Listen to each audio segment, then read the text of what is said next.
Cenário político nesta quarta-feira. Hoje foi um dia marcante para a história do nosso país. Tivemos a posse aí dos novos e reeleitos parlamentares nas casas legislativas, estaduais, no Congresso Nacional.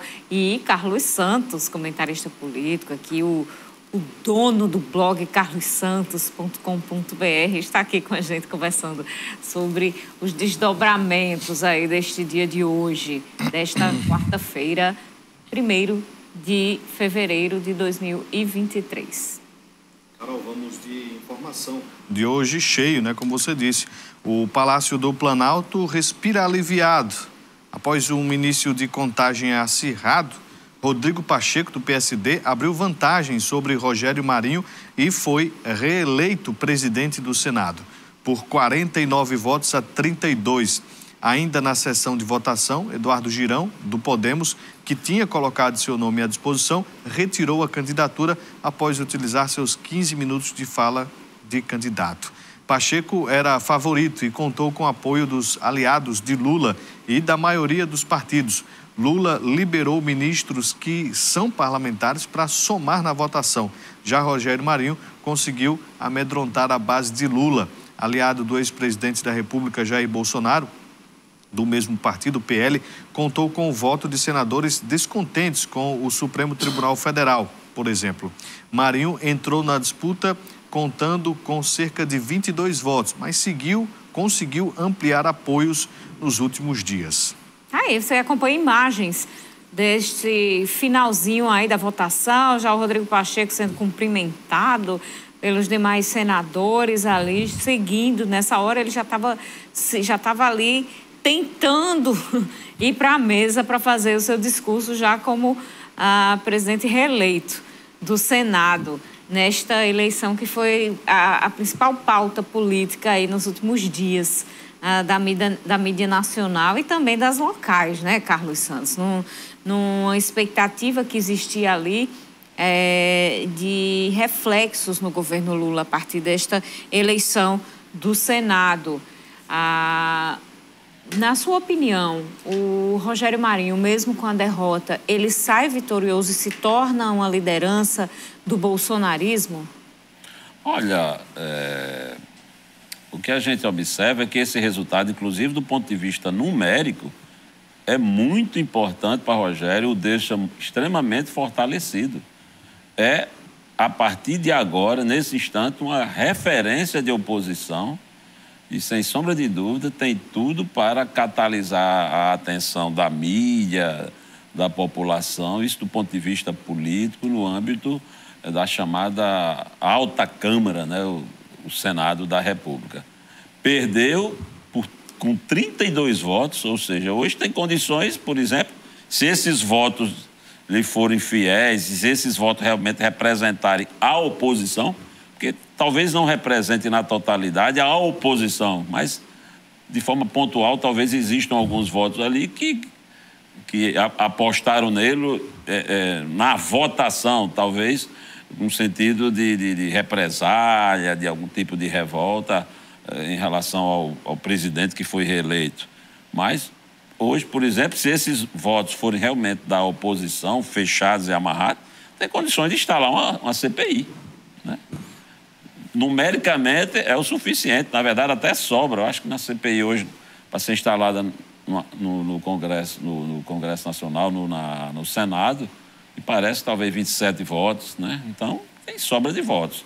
Então, sai muito fortalecido o Rogério Marinho. Rogério, ele conseguiu uma eleição que, num primeiro momento, parecia complicada aqui no Rio Grande do Norte. Tudo fez favorecer a sua eleição, inclusive a divisão da esquerda entre o Carlos Eduardo e o Rafael Mota.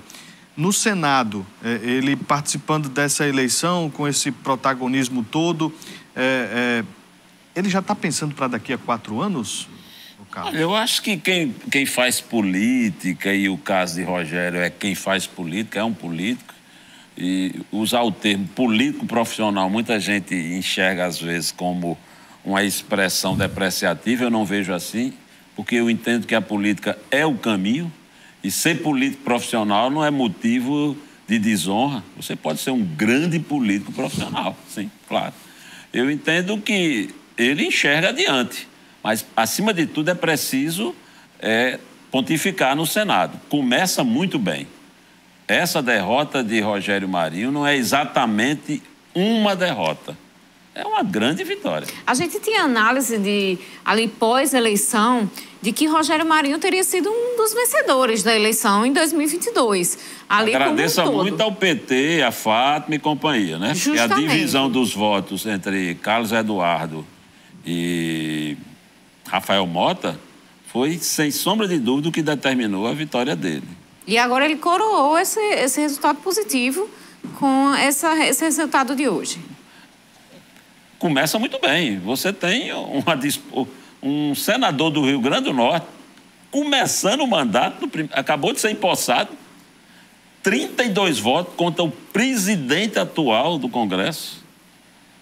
O cara que está na cadeira de senador com todos os poderes do mundo. Um suor desse é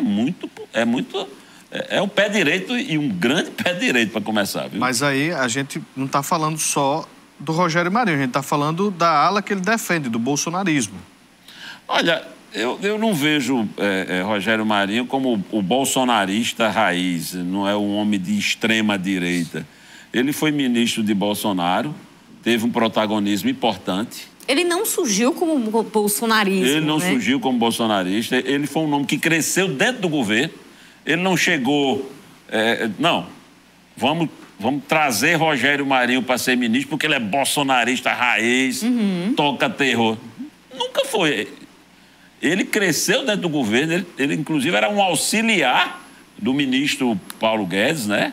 Foi para uma área previdenciária, atuou numa área muito próxima ao ministro, quer dizer, e foi para um ministério onde se destacou de tal modo que chamou a atenção de Bolsonaro.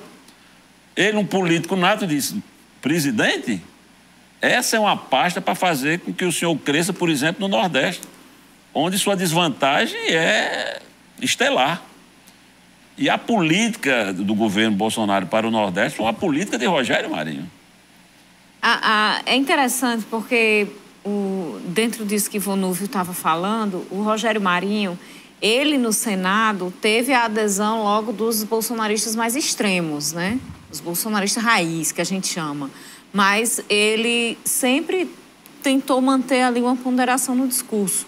A própria imprensa atribuiu a ele o discurso do impeachment dos ministros do STF e ele recuou, disse que não era uma pauta da campanha dele à presidência do Senado. Então, parecia que ele estava ali meio ponderado. É o perfil dele ou é porque ele precisa saber onde pisa? Claro que ele precisa saber onde pisa, mas quem conhece Rogério Marinho, quem acompanha a trajetória política dele, não vai encontrar um homem afeito a expressões chulas, a grosserias, a ataques verbais. Você não vai encontrar. Você pode ter diferenças, não tem afinidade com ele, uma pecha que pegou, um adesivo que pegou dele de ser um político contra o trabalhador, foi uma campanha muito maciça, etc. Mas esse perfil de extremista não lhe cabe. Tem a menor possibilidade de você adesivar Rogério Marinho de bolsonarista raiz, extremista. Não tem como, minha gente. Mas aí é preciso a gente destacar que o Rogério Marinho não vai focar o seu mandato em Brasília. Ele deve manter ali as atenções no Rio Grande do Norte, claro. Diferente, por exemplo, de General Girão. Fala muito sobre a pauta nacional e acaba esquecendo, pelo menos nesse último mês de janeiro, e acabou esquecendo do Rio Grande do Norte, por exemplo. Eu acho que Rogério Marinho vai focar aqui. Eu não acredito, por exemplo, que Rogério Marinho seja um senador sequer parecido com Girão. A pauta de Girão é uma pauta bolsonarista, não é? É eminentemente bolsonarista, ideológica. Girão não fala para o eleitor do Rio Grande do Norte, fala para o eleitor bolsonarista. Ele diz, ele fala, ele escreve. o que eles querem ouvir, o que o bolsonarista raiz quer ouvir. Ao contrário de Rogério Marinho, que tem bagagem, tem uma história política, tem uma capacidade intelectual muito superior a Girão, né? Não tenho dúvida que ele se destacará no Senado. E não defendendo pautas esdrúxulas ou eminentemente ideológicas, tocando terror. Nesse momento em que ele foi candidato, ele foi ajustando discurso. Em alguns momentos vocês observaram que Rogério Marinho refluiu. Um passo na frente, mas voltou a ajustar discurso para amarrar aqueles de oposição, o próprio bolsonarista, mas também no intuito de catalisar os insatisfeitos, os que de algum modo apostam ou apostavam de que ele pudesse fazer, na presidência do Senado, um mandato diferente do que foi até hoje e que talvez seja repetido por Rodrigo Pacheco. Rodrigo Pacheco nunca foi bolsonarista e não vai ser petista. Essa que é a verdade. É um mal menor para Lula, Rodrigo Pacheco. Sim, sim. É um mal menor. Agora terá uma alta Câmara, ou seja, um Senado, Lula terá, com dificuldades, por exemplo, para passar pautas que ele prometeu na campanha. Reformas constitucionais. Do jeito que está aí, praticamente não vai passar nada. Era justamente isso que eu ia perguntar. Os reflexos desta eleição do Senado e deste resultado para o governo Lula. Você observa que o presidente, os seus ministros, inclusive ele liberou 4 ministros, né, para que pudessem votar, né? Uhum. Então é o seguinte, o presidente tem uma interlocução com o Rodrigo, que certamente hoje será uma interlocução civilizada, democrática. O discurso de Rodrigo Pacheco hoje, um discurso ameno, de um homem que prega a democracia, o diálogo, contra nós contra eles, né? Então, vai ser mais fácil para Lula dialogar com Pacheco. Bolsonaro conseguiu dialogar em alguns momentos com Pacheco. E Pacheco foi um anteparo para Bolsonaro em momentos importantes, mas não foi bolsonarista. E não será petista, não então, será lulista. Continua tudo sob controle? Eu não sei se exatamente sob controle. Porque quando você fala sob controle, do tipo, é do meu jeito. E não será do jeito de Lula. No próximo bloco a gente vai falar sobre Arthur Lira. A gente falando sobre essa questão de controle. A gente volta daqui a pouquinho.